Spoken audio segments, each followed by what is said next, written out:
Hello guys and welcome back to my channel, and today I'm going to show you how you can fix Roblox fatal error issue.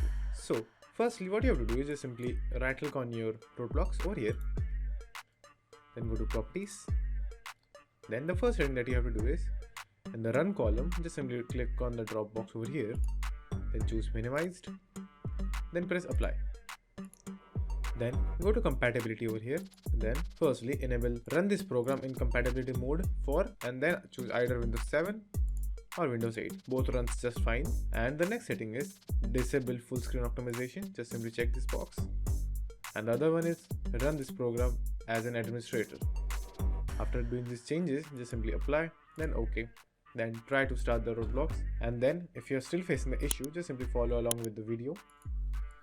So the next thing that you have to do is just simply right click on your start icon, then go to settings, then go to privacy and security, then click on Windows security, then click on firewall and network protection.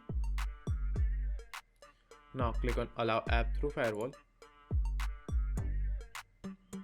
Now just simply click on change settings, and now click on allow another app, then click on browse and go to the place wherever your Roblox is installed. So for me it is in program files. Then just simply search for Roblox, then versions, and again versions, then Roblox player launcher. Then just simply click on that option, then open, then just simply click on add. Now make sure to check both of the boxes over here, then press OK, and after doing that just simply restart your computer and the issue should be fixed.